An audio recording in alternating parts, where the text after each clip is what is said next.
Hello, everyone, and welcome back to Mr. English Channel, where learning English is easy and fun. I'm Emily. Hello, Emily. Hi, everyone. It's great to be here with all of you. How are you today, Emily? I'm great, Paul. So happy for another episode. How about you? I'm fantastic. I am ready to talk about English. I love our podcast. Me too! And to all our listeners, thank you for joining us. If you are new, please subscribe to our channel. Yes, and click the like button. It helps us a lot. And please share our podcast with your friends and family. Exactly. The more, the merrier. So, Paul, are you ready for today's topic? I am ready. What are we talking about today? It's a surprise for me. Okay. Today, we are talking about phrasal verbs. Phrasal verbs. That sounds a little difficult. Are they hard? Not at all. They sound difficult, but they are easy. And they are very, very common in English. We use them every day. Okay, good. So, phrasal verbs made easy. I like that. So, what is a phrasal verb? That's a great question. A phrasal verb is a verb and a small word together, like a team. A team. I like that. A verb team. So, a verb like go and a small word like on. Yes, exactly. Or a verb like put and a small word like on. The two words together have a special meaning. Okay. So the two words work together. I see. Can we start with an easy one? Of course. Let's start with a very friendly one. Imagine I am at your door. Knock, knock. Who is it? Oh, it's Emily. Please come in. Yes, perfect. Come in. That is our first phrasal verb. It means to enter a place, like a house or a room. Come in. That is easy. The house is open. Come in. The store is open. Come in. Exactly. Welcome, come in. It's a very nice and polite phrase. I like it. Very welcoming. Okay, I am in your house now. Hello. Hello, Paul. Welcome. Please, sit down. Another one. Sit down. I know this one. It means to sit in a chair or on a sofa. You got it. Sit down. It's very common. A teacher says to the students, "Good morning, everyone. Please sit down." Yes. Or when I am tired, I want to sit down. Me too. After a long day, I love to sit down on my sofa. So we have come in and sit down. What is the opposite of sit down? Ooh, good question. The opposite is stand up. Stand up, of course. So, I am sitting now, and if the phone rings in the other room, I need to stand up and get it. Perfect example. Or, in a class, when the teacher enters the room, sometimes the students stand up. Yes, to say hello. That's very polite. So, I can sit down and I can stand up. These are opposites. They are. It's like on and off.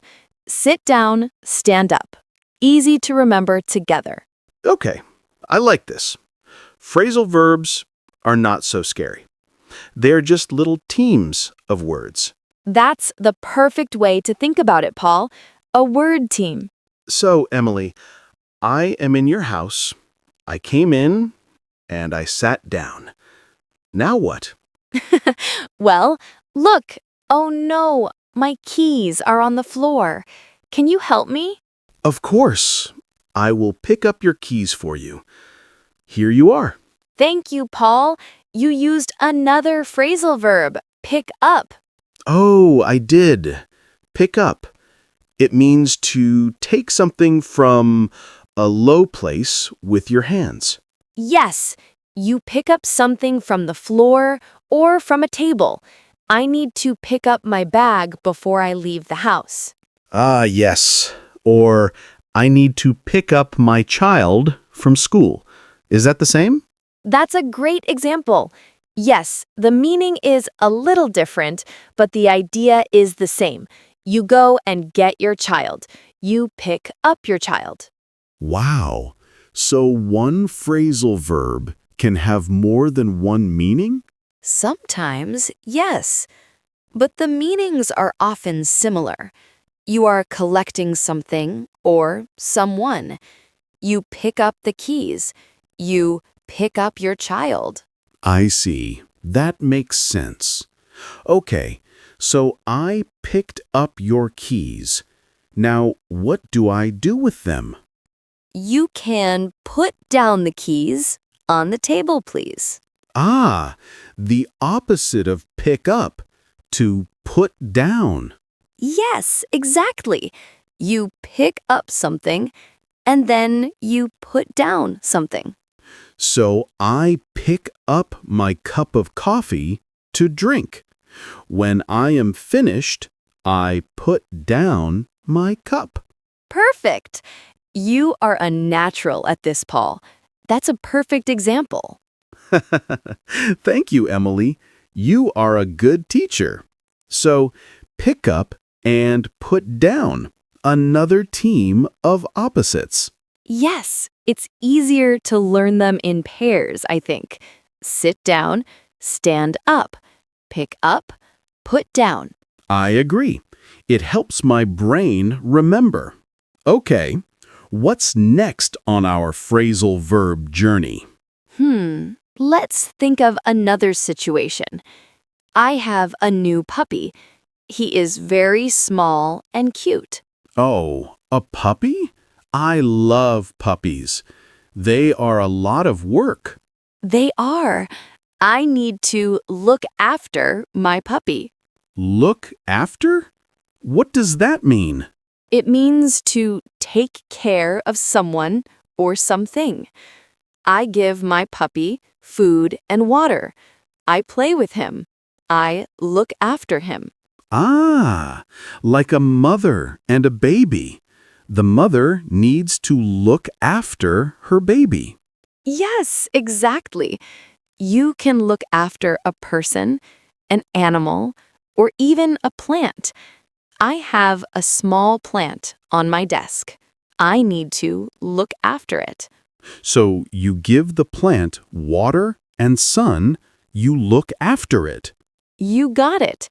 It's a very kind and caring phrasal verb. Do you look after anything, Paul? I have a car. I need to look after my car. I wash it and take it for checks. That's a great example. You take care of your car, so you look after it.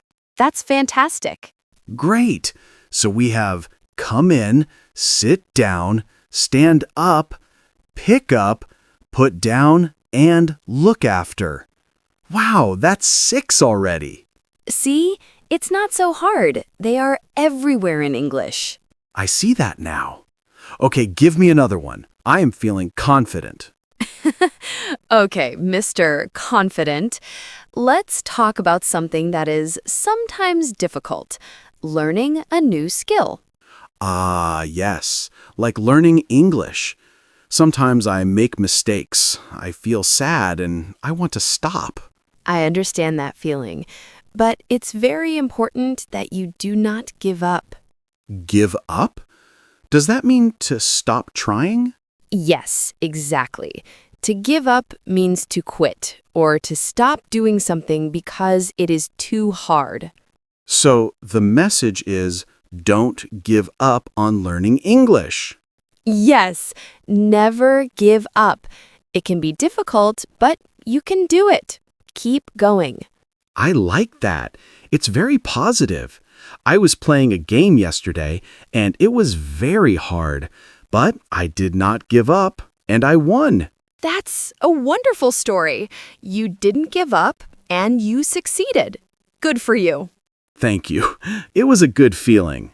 So, give up is a phrasal verb I should not do. Yes, in life, it's good to not give up. It's a good phrasal verb to know, but not always a good one to do. I understand. It's important to know the meaning. Okay, I will not give up. What's next? Let's go to a store, a clothes store. I see a beautiful blue shirt. I like it. Oh, nice. Is it your size? I don't know. I need to try it on. Try on. Ah, so you take the shirt to the special room, the fitting room, and you put it on to see if it fits. Yes, that's exactly what try on means. You try on clothes, shoes, hats, anything you wear. That is a very useful phrasal verb for shopping. I want to buy new shoes. I need to try them on first. You do. You need to see if they are comfortable. You can't buy shoes if you don't try them on. Very true. I tried on a hat yesterday. It was too big for my head. So you didn't buy it? No, I didn't. I'm glad I tried it on first. So, try on. A very practical phrasal verb.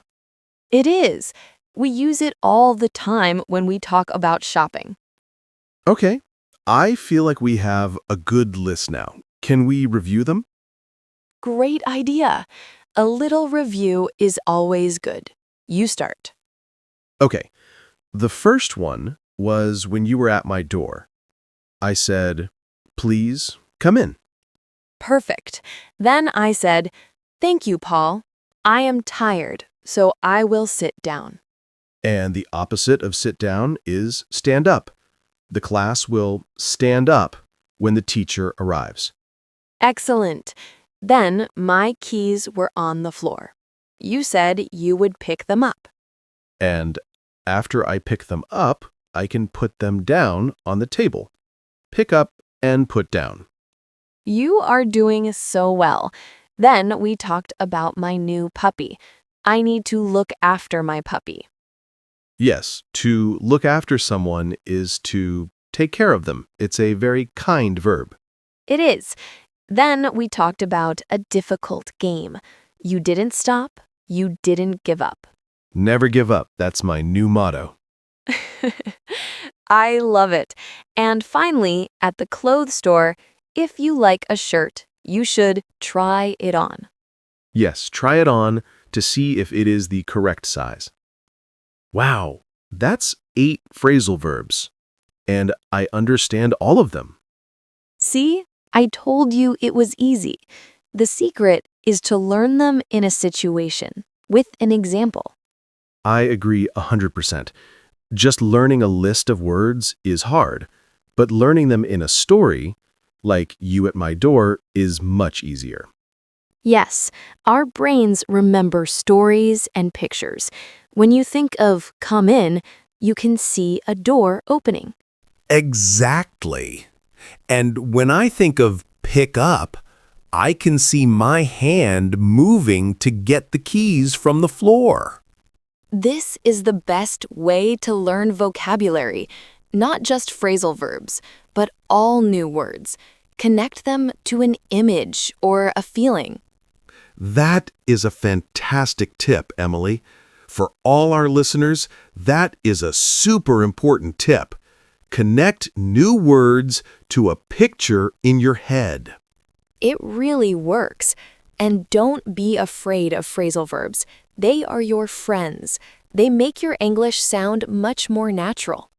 Yes, before I thought they were strange. Why 2 words? But now I see they are just normal parts of conversation. They are. We use them without even thinking. So, listeners, when you watch a movie or listen to a song in English, try to hear the phrasal verbs. That's a great idea for practice. I will listen for sit down or look after when I watch my favorite show tonight. Fun homework. and you will be surprised how many you hear. They are everywhere. I believe it now. Emily, this was so helpful. I feel much better about phrasal verbs. I'm so happy to hear that, Paul. They are just one more fun part of learning English. It's true. Learning English with you and our listeners is always fun. I feel the same way. Well, I think our time is almost over for today. That went by so fast. It really did. Time flies when you're having fun. So true. Before we go, a big thank you to everyone listening today. We hope you learned a lot and had fun with us. Yes, thank you all. And please don't forget to subscribe to Mr. English Channel so you don't miss our next episode. And give this episode a big thumbs up, a like, and please share it with your friends who are also learning English. And we have a question for you. Please leave a comment below. Tell us which phrasal verb from today's episode is your favorite. Ooh, I love that question. Or you can write a sentence using one of the phrasal verbs we talked about today. Great idea. We love reading your comments. It makes us so happy to see you practice. It really does. So until next time, keep practicing, don't give up, and have fun with English. Yes. Goodbye for now, everyone.